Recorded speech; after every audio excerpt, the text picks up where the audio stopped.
আজকে ডিওয়াইএফআই এর মুখপত্র যুবশক্তির স্টল, সেই স্টলের আনুষ্ঠানিক উদ্বোধন। সেই উদ্বোধনের অনুষ্ঠানে সংক্ষিপ্ত কর্মসূচি এখন শুরু হবে। এই সংক্ষিপ্ত কর্মসূচিতে সভাপতিত্ব করবেন ডিওয়াইএফআই রাজ্য সভাপতি কমরেড ধ্রুবজ্যোতি সাহা। আচ্ছা কমরেড, আমাদের যুবশক্তির স্টলের আজকে আমরা আনুষ্ঠানিক উদ্বোধন করব। আমাদের এই উদ্বোধন করবেন আমাদের 50 দিনের যাত্রাপথ। ইনসাফ যাত্রীরা রাস্তা হাঁটলেন, ইনসাফ যাত্রীরা আমাদের এই স্টল উদ্বোধন করবেন। আমাদের কমরেডদের অক্লান্ত পরিশ্রম, অনেক চড়া তার মধ্যে দিয়ে আমাদের এই পত্রিকা চলে। এই যুবশক্তি পত্রিকা অনুষ্ঠানে আমাদের যুবশক্তি পত্রিকার সম্পাদক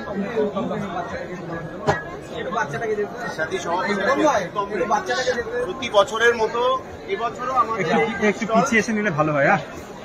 আমাদের কথা বলার জন্য, সাধারণ মানুষের কথা বলার জন্য এই ভারতবর্ষের পশ্চিমবঙ্গের কাছ থেকে যারা খেটে খান তাদের কথা বলার জন্য এই স্টল রয়েছে।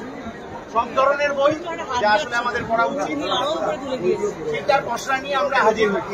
আসলে সবাই চেষ্টা করছে তো। বইমেলায় নেই, তার যত সময় বেড়েছে তত তার পাশাপাশি বইমেলাতে এরকমও বহু বই হাজির হয়েছে যে বই আসলে আমার প্রতিদিনকার জ্বালা যন্ত্রণা ইত্যাদিকে ভুলিয়ে দেওয়ার জন্য আমার মাথার মধ্যে অন্যরকম ভাবনা জোর করে তৈরি করে দিয়ে আমার রোজকার রুটি রুজির যন্ত্রণা, আমার হাতে কাজ না পাওয়ার যন্ত্রণা ইত্যাদিগুলোকে দাবিয়ে রাখতে চাই।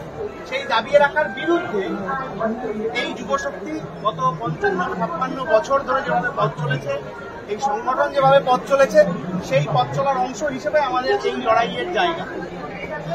একটা সময় ছিল যখন আমাদের ওপর আক্রমণ আরো বেশি ছিল, তখন আমাদেরকে বলা হতো হারমাদ বলে একটা শব্দ, সেটা আমাদের সম্পর্কে ব্যবহার করা হতো।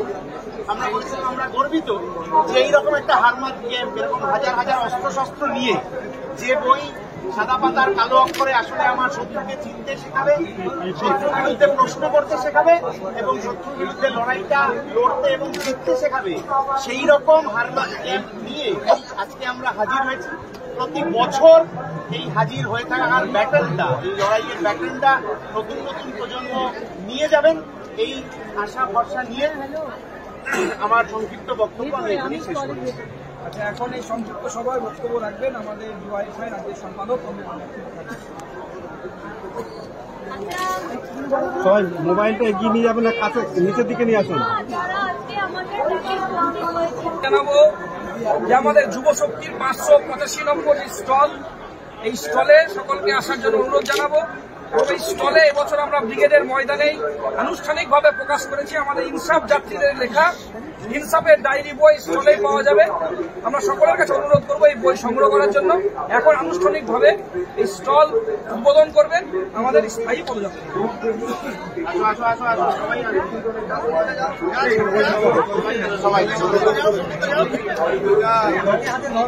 সবাই সবার হাত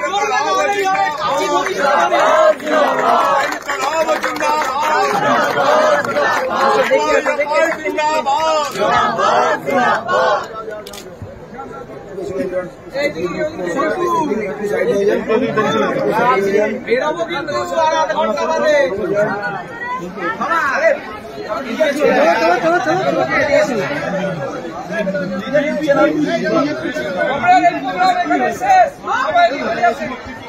আমরা এদিক দিয়ে ঢুকে এদিকে বেরিয়ে যাবো।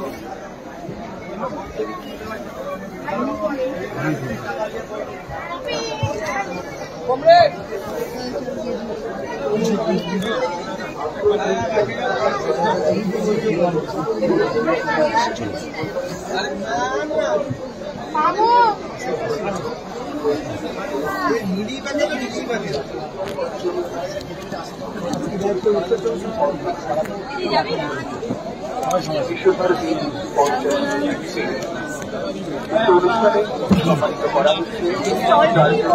যারা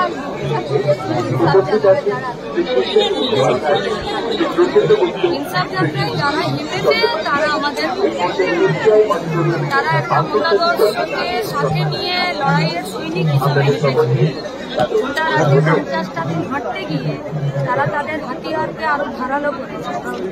সেটা কোনো যেমন দত্তক করে যা যা অস্ত্র পাওয়া যাবে সেই অস্ত্র না,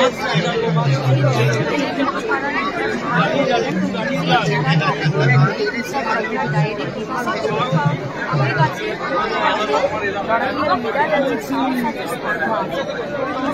মেলা প্রাঙ্গণে মদ্যপান করা, ধূমপান করা দণ্ডনীয় অপরাধ। মেলা প্রাঙ্গণে ধূমপান করা দণ্ডনীয় অপরাধ। পুস্তক প্রেমীদের অনুরোধ করব, আপনারা দয়া করে মেলা প্রাঙ্গণের মধ্যে ধূমপান করবেন না। একটি ছোট আগুনের নিমিত্তে বড় বিপদ লিখে আসতে পারে। আপনাদের সমস্ত অনুরোধ করছি, এই সমস্ত পুস্তক প্রেমীরা মেলা প্রাঙ্গণের মধ্যে ধূমপান করছে, তারা বন্ধ করুন। প্রত্যেকের ক্ষতি হচ্ছে ওই মেলার ক্ষতি। যারা স্পন্সর করছে রাজনৈতিকভাবে ধর্মকে ভারতবর্ষের তারা যারা করছে তারা দেশের বিপক্ষে কাজ করছে। আমরা যারা ধার্মিক রীতিনীতি আচরণ পালন করেন তারা করুন, তাদেরকে কেউ আঘাত করবে না। যারা করতে চান না তাদেরকে বারবার বলছেন তাকে আর কি पहले आम जनता के ऊपर आता है, उसके बाद वो अपना लोग है उसके ऊपर भी आता है। এরপর কোনদিন দেখবেন যে গভর্নর কালীঘাট থেকেই সমস্যা বাড়বে, আর মানুষের সমস্যাও যখন হাসপাস করে বাড়বে রাস্তা